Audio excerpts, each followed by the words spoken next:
গরুর বোতলে এবার চোরের টার্গেট ছাগল। গোলাঘাটের কাঞ্চনমালায় অসহায় দরিদ্র পরিবারকে সর্বশান্ত করল চোর। রাজ্যের গ্রামাঞ্চলে এখন গরু চুরির পরিবর্তে ছাগল চুরি করে গৃহস্থকে সর্বশান্ত করে তুলছে চোর। বেশ কয়েক মাস আগে রাজ্যের গ্রামাঞ্চলের বিভিন্ন এলাকায় গৃহস্থের বাড়ি থেকে গরু চুরির ঘটনা প্রায় নিত্যদিনেরই ছিল, কিন্তু এখন সীমান্ত এলাকায় বিএসএফ এর কড়া নজরদারির কারণে বাংলাদেশে গরু পাচার প্রায় বন্ধ, যার ফলে চোরের দল তাদের এই চুরির ঐতিহ্য বজায় রাখতে এখন গরু চুরির বদলে গৃহস্থের বাড়ি থেকে শুরু করেছে ছাগল চুরি। শুক্রবার গভীর রাতে ঠিক এমনই একটি ঘটনা প্রত্যক্ষ করল গোলাঘাটি বিধানসভার অন্তর্গত কাঞ্চনমালা এলাকার স্থানীয় লোকজনেরা ২ নং ওয়ার্ডে।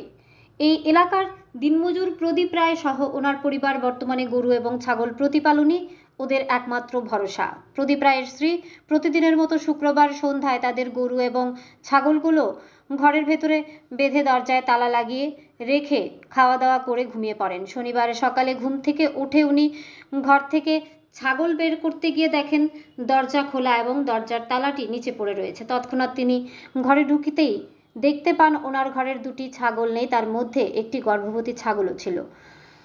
তখন তিনি বুঝতে পারেন যে ওনার ঘর থেকে গভীর রাতে চোরের দল ছাগল চুরি করে নিয়ে গেছে। তখন তিনি চিৎকার শুরু করলে পরিবারের অন্যান্য লোকজন সহ পার্শ্ববর্তী বাড়ির লোকজনেরা ছুটে আসে এবং ছাগল চুরির ঘটনাটি প্রত্যক্ষ করতে পারে। শনিবার সকাল প্রদীপ রায়ের স্ত্রী সাংবাদিকদের মুখোমুখি হয়ে জানিয়েছেন ওনার স্বামী প্রদীপ রায় একজন দিনমজুর, কিন্তু দীর্ঘদিন ধরে শরীর অসুস্থ থাকার ফলে এখন আর কাজ করতে পারেন না, যার ফলে এখন তাদের গরু ছাগল প্রতিপালন করেই সংসার চালাতে হয় এবং গরু ছাগল প্রতিপালন করেই সংসার একমাত্র উপার্জন করতে হয়।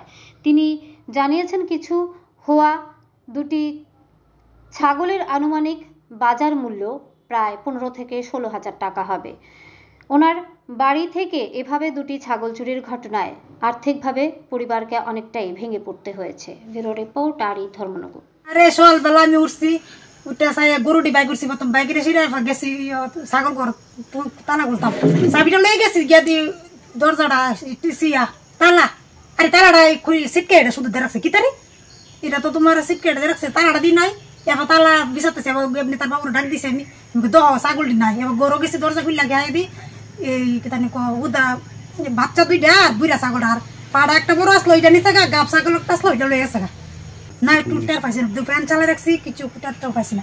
আমি তোর তো কোনো সময় আর হয়েছে না, তোর কেটা জানে 2টা নিচে, আর নিচে যে নিচে আমার তো এই ছাগলটি দিই তো আমার সংসার চলে, এই তো কষ্ট করে পানি সারাদিন তো এর লগে লগে তাই নিতারে না, ও রাত্রেবেলা নিচা আর কি, আর কোনো সময় হয়েছে না।